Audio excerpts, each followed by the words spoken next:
perkenalan kita, jadi kenalin dulu nih. Nama saya Miftah Trivalensi.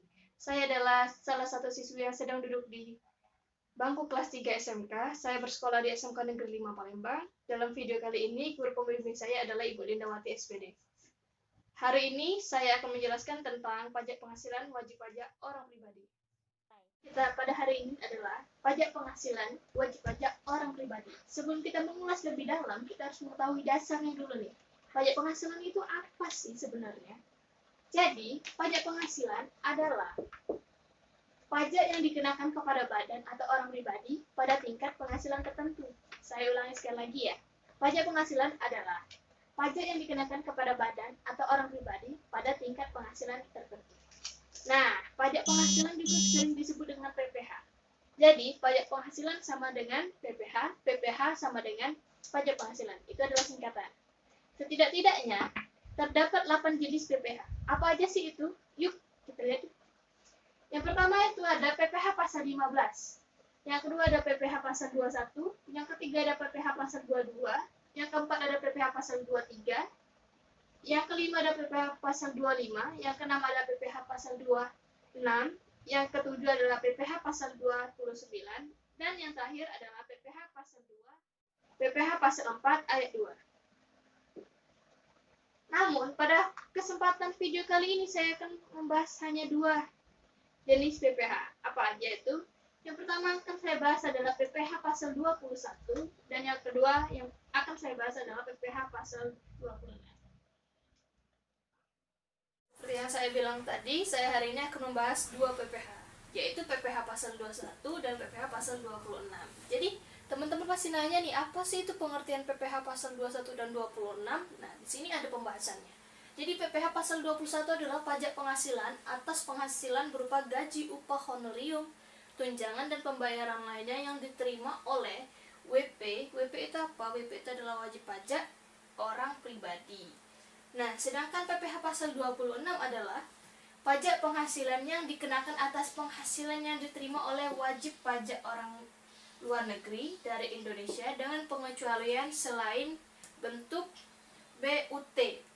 BUT itu apa? BUT itu adalah bentuk usaha tetap di Indonesia. Pasti teman-teman nanya nih, apa sih itu wajib pajak luar negeri? Jadi wajib pajak luar negeri itu adalah orang pribadi yang tidak bertempat tinggal di Indonesia tidak lebih dari 183 hari dalam 12 bulan. Nah, jadi WP luar negeri ini hanya membayar pajak penghasilan dari penghasilan yang diterimanya di Indonesia. Selain itu dia tidak membayar pajak penghasilan ini. Nah, kemudian wajib pajak luar negeri juga tidak wajib untuk melaporkan SPT, surat pemberitahuan tahunan. Seperti itu, teman-teman. Oke teman-teman, tadi kan sudah kita mengetahui bersama-sama apa sih itu pengertian dari PPh pasal 21 dan 26. Sekarang kita lanjut ke siapa sih pemotong pajak penghasilan pasal 21 dan 26 itu. Nah, jadi pemotong pajak penghasilan pasal 21 dan 26 ini tentunya yang pertama itu adalah pemberi kerja. Yang kedua adalah bendahara pemerintah yang membayarkan gaji, tunjangan, honorium, atau pembayaran lainnya.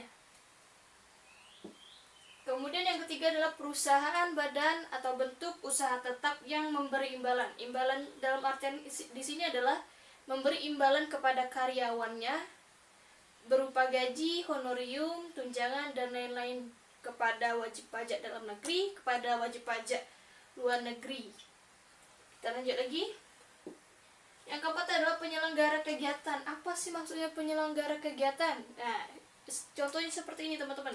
Ada orang yang menyelenggarakan pelatihan dalam bidang pendidikan, pasti kan pesertanya itu mendapatkan imbalan pembayaran. Seperti itu.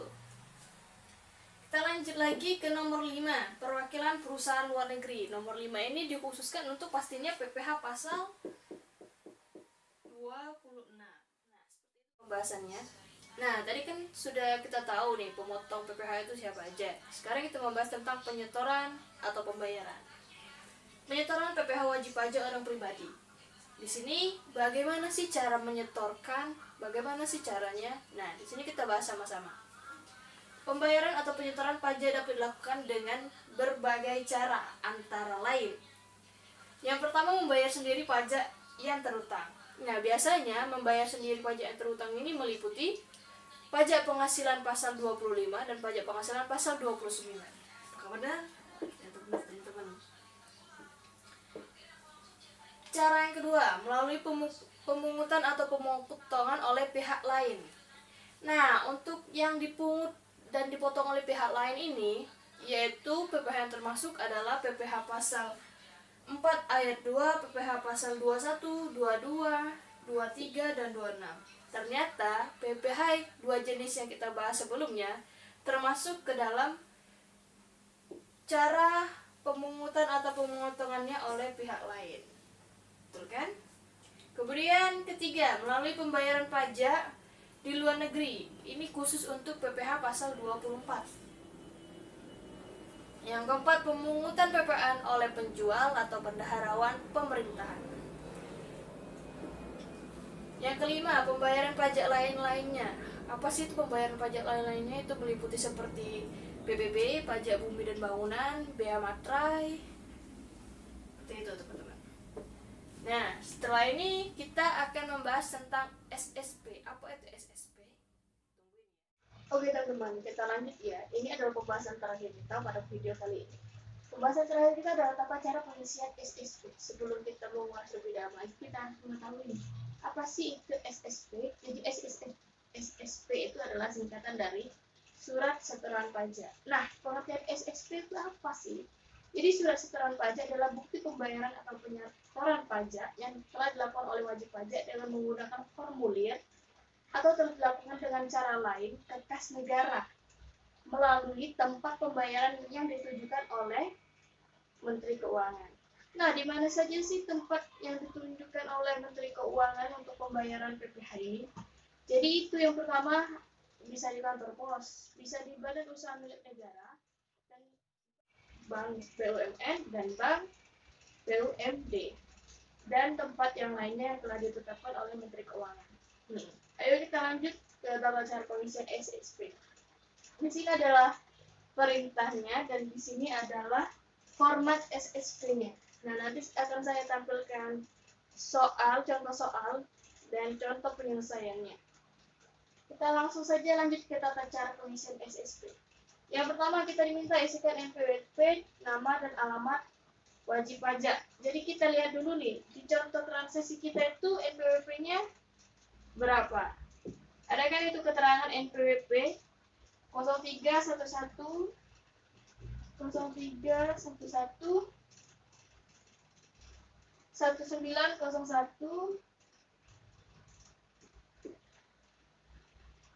3212 000 3212 000. Kemudian nama wajib pajaknya ini ada nama perusahaan, kita isi nama perusahaan PT Kencana Express.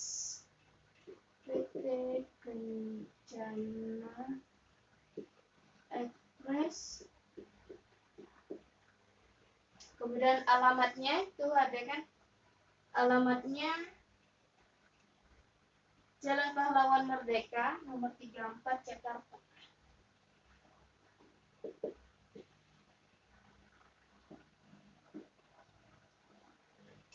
Nah, untuk teman-teman yang lainnya, jadi untuk mengisi SSP ini sangat mudah, hanya kita ikuti sesuai dengan transaksi kita, di mana yang menjelaskan NPWP, nama WP, dan alamat WP. Kalau di transaksi kali ini, karena ini adalah PT, jadi kita tuliskan alamat dan nama PT-nya ya teman-teman. Kemudian NOP. NOP ini apa sih? NOP ini adalah nomor objek pajak. Alamat OP sama alamat objek pajak. Nah, kalau teman-teman di transaksinya nanti ada penjelasan tentang NOP, silakan isi. Nah, kebetulan di transaksi kita kali ini penjelasan NOP itu tidak ada ya teman-teman, jadi kita langkahi saja. Kemudian di kolom selanjutnya kode akun pajak atau yang disingkat dengan KAP. Ini tuh tata cara nomor 3 ya teman-teman. Nah, jadi kita isikan 411121 untuk PPh pasal 22. Untuk PPh pasal 21 dan 411127 untuk PPh pasal 26. Kita isikan 41121. Kemudian lagi ada KJS. Apa sih itu KJS? Jadi KJS di sini adalah kode jenis setoran. Kita isikan karena ini pasal 21, kita isikan 100 kode jenis setoran, teman-teman. Kemudian uraian pembayaran ini adalah keterangan kita tuh membayar apa. Kita isikan di sini pembayaran PPh pasal 21 bulan Juli sesuai dengan transaksi kita ya, teman-teman.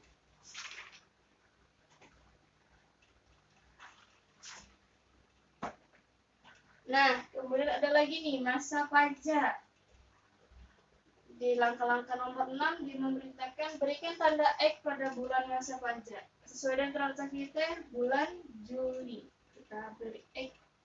Dan di sampingnya ada tahun pajak sesuai dengan transaksi kita yaitu 2019. Nomor ketetapan, kalau ada teman-teman silakan isi transaksinya karena ini kebetulan tidak ada, kita lewatkan. Jumlah pembayaran terbilang itu disebutkan rupiahnya lengkap ya teman-teman. Jumlah pembayaran kita pada transaksi ini sebesar 517.885.000. Kok dapat segini tuh dari mana? Jadi teman-teman boleh lihat lagi transaksi yang saya kasih sebelumnya. Di sana ada pasal PPh pasal 21 Avandi, bawah sekali. Kemudian PPh pasal 21 Berlina. Kemudian PPh pasal 21 Cecilia. Ketiga PPh pasal masing-masing nama ini kita tambahkan dan akan mendapatkan total yang saya sebutkan barusan, yaitu Rp517.885. Kemudian di kolom bawahnya lagi diterima oleh kantor penerima pembayaran. Ini nanti ditandatangani dan namanya dilengkapi oleh kantor tempat kita membayar. Lalu langkah-langkah ketujuh, isikan nominal jumlah. Ya teman-teman isikan dulu. 517.800.